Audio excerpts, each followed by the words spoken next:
नमस्कार दोस्तों, स्वागत है आपका हमारे चैनल अम्बे कल्याण में। आज की वीडियो बहुत ही महत्वपूर्ण वीडियो है दोस्तों। अक्सर आपने साधकों को देखा होगा, जब भी वह साधना करते हैं तो इनमें बड़े दिनों का उपयोग किया जाता है।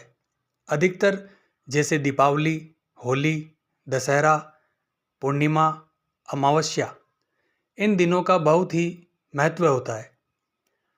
साधनाओं के क्षेत्र में इन दिनों को बहुत ही महत्वपूर्ण माना जाता है।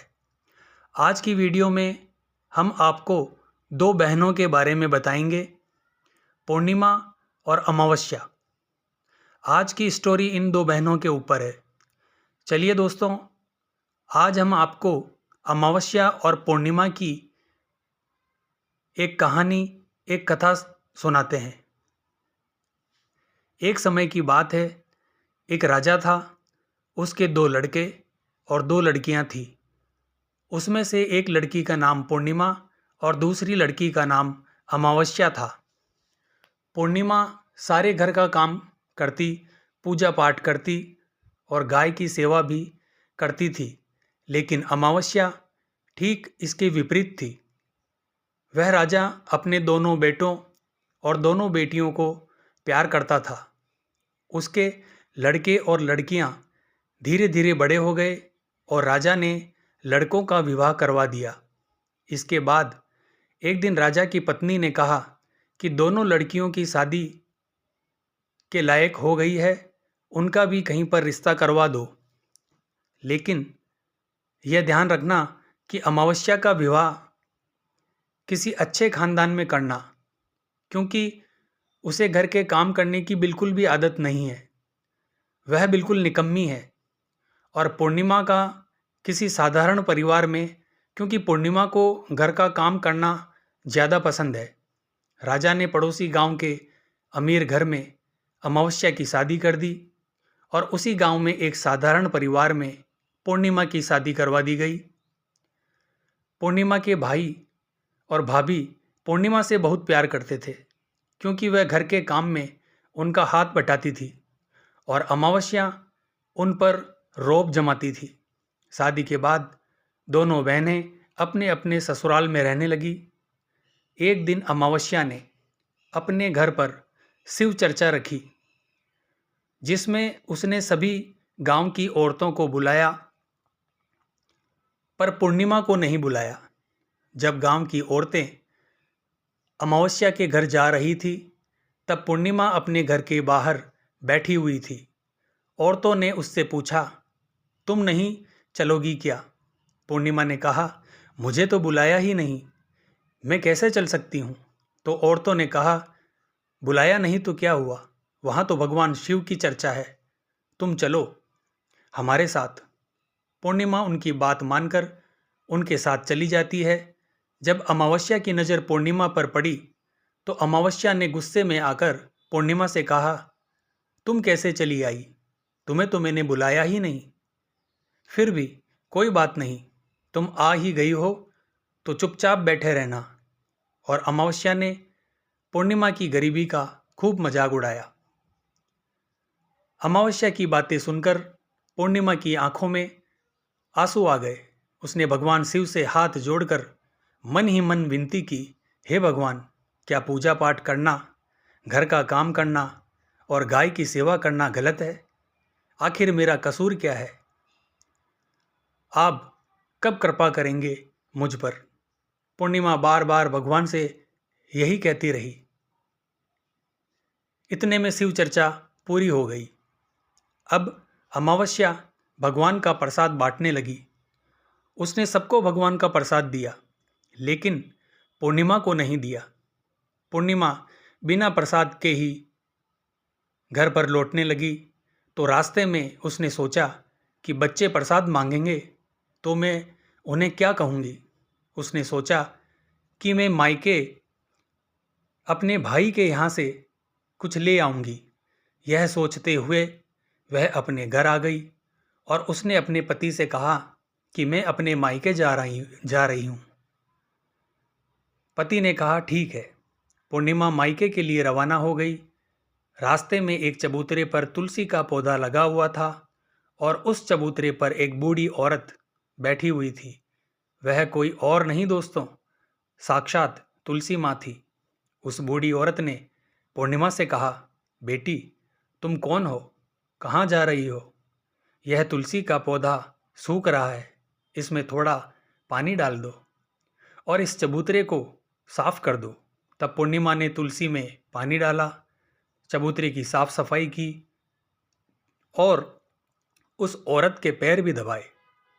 फिर उसने कहा, कुछ और काम है तो बताओ माँ।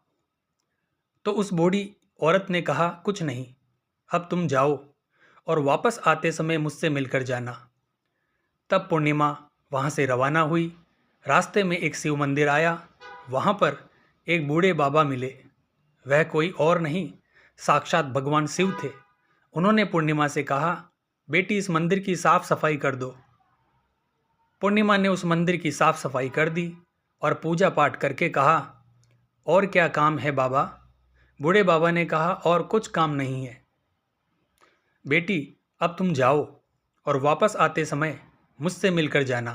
पूर्णिमा वहाँ से निकल गई। वहाँ से निकलकर चलते चलते काली माँ का मंदिर मिला।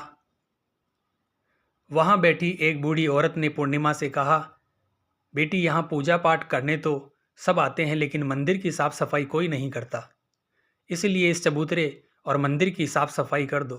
पूर्णिमा ने कहा, ठीक है माँ। पूर्णिमा ने चबूतरे और मंदिर की साफ सफाई करके पूजा पाठ किया और माता का श्रृंगार किया और वहाँ से जाने लगी। उस बूढ़ी औरत ने कहा, अब तुम जाओ और वापस आते समय मुझसे मिलकर जाना। पूर्णिमा अपने मायके की तरफ चल दी। थोड़ा चलने के बाद नदी के किनारे एक बूढ़ी औरत मिली। वह साक्षात गंगा मैया थी। उस बूढ़ी औरत ने कहा, बेटी, इस नदी पर स्नान करने तो सब आते हैं, लेकिन यहाँ साफ सफाई कोई नहीं करता। तब पूर्णिमा ने घाट की साफ सफाई अच्छे से की और जब वह जाने लगी तब उस औरत ने कहा, बेटी, वापस आते समय मुझसे मिलकर जाना। इसके बाद पूर्णिमा नाव में बैठकर नदी के दूसरे किनारे पर उतर गई और अपने मायके पहुंच गई। पूर्णिमा के भाई और भाभी उसे देखकर खुश हो गए। उन्होंने पूर्णिमा से खूब बातें की और कहा कि बच्चों को भी साथ लेकर आती तो अच्छा लगता। सुबह जब पूर्णिमा ने अपने ससुराल जाने के लिए कहा तो भाइयों ने उसे एक लाल साड़ी और एक थैली में बच्चों के लिए कपड़े और खाने पीने का कुछ सामान रख दिया और कहा कि वापस जल्दी आना। इसके बाद पूर्णिमा वहाँ से रवाना हुई और उस नदी के किनारे पर पहुँच गई। पूर्णिमा को वही बूढ़ी माँ मिली जो साक्षात गंगा मैया थी। उन्होंने पूर्णिमा को एक थैला दिया और कहा कि तुम इस थैले को अपने घर ले जाकर ही खोलना। पूर्णिमा ने कहा, ठीक है। आगे चलकर वही काली माँ का मंदिर आया। वहाँ भी उस बूढ़ी माँ ने पूर्णिमा को एक थैला दिया और कहा कि इसे घर जाकर खोलना। पूर्णिमा वहाँ से रवाना हुई और आगे चली तो भगवान शिव का मंदिर आया। वहाँ के बूढ़े बाबा ने भी उसे एक थैला दिया और कहा कि अपने घर ले जाकर खोलना। आगे चलने पर तुलसी माँ के पास बैठी हुई बूढ़ी औरत मिली। उसने भी पूर्णिमा को एक थैला दिया और कहा कि इसे घर जाकर ही खोलना। अब पूर्णिमा के पास 5 थैले हो गए। इन सब थैलों को लेकर पूर्णिमा अपने घर चली आई। पूर्णिमा ने सबसे पहले अपने मायके का थैला खोला। उसमें बच्चों के लिए अच्छे अच्छे कपड़े और खाने पीने की चीज़ थी। उसने अपने बच्चों को नए नए कपड़े दिए और खाने पीने की चीज़ दी। तब बच्चे बहुत खुश हुए। अब पूर्णिमा ने दूसरा थैला खोला जो उसे गंगा मैया ने दिया था। उसमें सोना और चांदी भरा हुआ था। फिर उसने तीसरा थैला खोला जो उसे काली माँ ने दिया था। उसमें 16 श्रृंगार का सामान भरा हुआ था। अब उसने चौथा थैला खोला जो उसे भगवान शिव ने दिया था। उसमें धन संपत्ति भरी हुई थी। इसी तरह उसने 5वां थैला खोला जो तुलसी माँ ने दिया था। उसमें चावल, दाल और अनेक प्रकार का धान भरा हुआ था। अब पूर्णिमा के घर में किसी भी चीज़ की कमी नहीं थी। पूर्णिमा के मन में विचार आया कि क्यों ना मैं भी शिव चर्चा करवाऊं। उसने अपने घर में शिव चर्चा का कार्यक्रम रखा और गांव की सभी औरतों को बुलाया और अपनी बहन को भी बुलाया। जब अमावस्या अपनी बहन के घर आई तो उसने देखा कि पूर्णिमा के घर में धन दौलत की कोई कमी नहीं है और यह देखकर अमावस्या आश्चर्यचकित रह गई और उसने पूर्णिमा से पूछा कि तुम्हारे घर में इतनी धन दौलत कैसे आई। पूर्णिमा ने कहा, बहन तुमने अपने घर पर शिव चर्चा रखी और उसमें मुझे नहीं बुलाया, फिर भी मैं बिन बुलाए तुम्हारे घर आई, पर तुमने भगवान का प्रसाद तक मुझे नहीं दिया। उसके बाद मैं अपने मायके जाने लगी। इसके बाद पूर्णिमा ने रास्ते में जो कुछ भी घटना हुई वह सब अमावस्या को बता दी। तब अमावस्या ने पूर्णिमा से कहा कि तुम भी मुझे प्रसाद मत दो और मुझे डांटो, लेकिन पूर्णिमा ने कहा यह तो भगवान का प्रसाद है, यह तो मैं सबको दूंगी और तुम्हें भी दूंगी। फिर भी अमावस्या ने प्रसाद नहीं लिया और सीधी अपने घर चली गई। घर जाकर अपने बच्चों से कहकर वह अपने मायके जाने के लिए रवाना हुई। चलते चलते रास्ते में वही तुलसी माँ मिली जो चबूतरे पर बूढ़ी माँ का रूप धारण करके बैठी हुई थी। उसने अमावस्या को चबूतरे की सफाई करने को कहा। इस पर अमावस्या ने कहा, अरे ओ बुढ़िया, दिखाई नहीं देता, नई साड़ी पहन रखी है, यह गंदी हो जाएगी। आगे जाकर भगवान शिव, काली माँ और गंगा मैया मिले, उनको भी उसने ऐसा ही कह दिया और इसके बाद वह आगे चली गई। नदी किनारे लगी नाव में जैसे ही बैठी, उसमें रखे हुए फूल कांटों में बदल गए जो उसके पैरों में चुभ गए। किसी तरह वह दूसरे किनारे पर उतरकर अपने मायके चली गई। जब वह वहां पहुंची तो उसकी भाभियों ने आपस में धीरे से कहा, काम की न धाम की, 100 मन अनाज की, पता नहीं कहाँ से आ गई है। उन्होंने खाना बनाया और खाना खाकर सभी सो गए।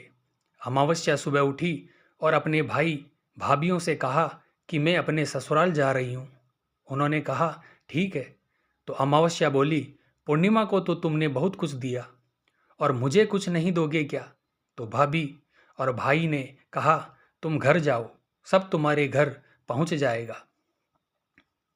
तब अमावस्या वहां से रवाना हुई। नदी के किनारे गंगा मैया का रूप धारण करके बूढ़ी औरत बैठी हुई थी। अमावस्या बोली, आपने पूर्णिमा को तो बहुत कुछ दिया और मुझे कुछ नहीं दिया, मुझे कुछ नहीं दोगी क्या? तो बूढ़ी औरत ने कहा, तुम घर जाओ, सब तुम्हारे घर पहुंच जाएगा। इसके बाद काली माँ, भगवान शिव और तुलसी माँ ने भी उसे यही कह दिया। जब अमावस्या अपने घर पहुंची तो आंगन में 5 थैले रखे हुए थे। उसने अपने मन में सोचा कि आज तो मैं निहाल हो गई। उसने जल्दी जल्दी से अपने सभी थैलों को खोला तो किसी में मिट्टी, किसी में पत्थर, किसी में कंकर, किसी में कोयला था। यह सब देखकर उसने अपना सिर पकड़ लिया और कहने लगी, हे भगवान, मुझे मायके से भी कुछ नहीं मिला और इन थैलों में भी कुछ नहीं मिला। वह पैर पटकती हुई अपनी बहन पूर्णिमा के घर जाती है और पूर्णिमा से कहती है कि तुझे तो इतना सब कुछ मिला और मुझे कुछ नहीं मिला। तब पूर्णिमा ने कहा कि मैं जब अपने मायके जाती हूँ तो अपने भाभियों के साथ मिलकर काम करती हूँ और तुमने कभी उनकी इज्जत नहीं की, इसीलिए तुम्हें वह क्या देगी, क्या देंगे। इसके बाद तुमने गंगा माँ, काली माँ, भगवान शिव और तुलसी माँ को भी ठुकरा दिया, इसीलिए उन्होंने तुम्हें कुछ नहीं दिया। तब अमावस्या बोली, बहन मुझे माफ़ कर दो, मैंने हमेशा तुम पर अत्याचार किया, इसीलिए मुझे कुछ नहीं मिला। कोई बात नहीं, मैं भगवान की भक्ति करके सब प्राप्त कर लूँगी, मुझे भी इसका रहस्य बताओ। फिर पूर्णिमा ने कहा, तुम 3 सूत्र का ज्ञान ले लो। पहले सूत्र में दया मांगना और दूसरे सूत्र में चर्चा करना और तीसरे सूत्र में 108 बार ओम नमः शिवाय का जाप करना। भगवान ने जो यह 3 सूत्र दिए हैं, इनको अपने हृदय में बसा लेना मेरे पास कुछ भी नहीं था, पर मैंने सच्चे मन से भगवान की पूजा की, इसीलिए भगवान ने मुझे सब कुछ दिया। और तुम्हारे पास जो कुछ भी था वह भी खत्म हो गया। इसके बाद अमावस्या अपने घर गई और भगवान का पूजा पाठ करने लगी। उसने भगवान शिव से माफ़ी मांगी और गौ सेवा करने लगी और दूसरों की मदद भी करने लगी। तो दोस्तों, आपको यह कहानी कैसी लगी? अगर अच्छी लगी हो तो लाइक और सब्सक्राइब ज़रूर कीजिए हमारे इस चैनल को। जय मां अम्बे, जय श्री कल्याण।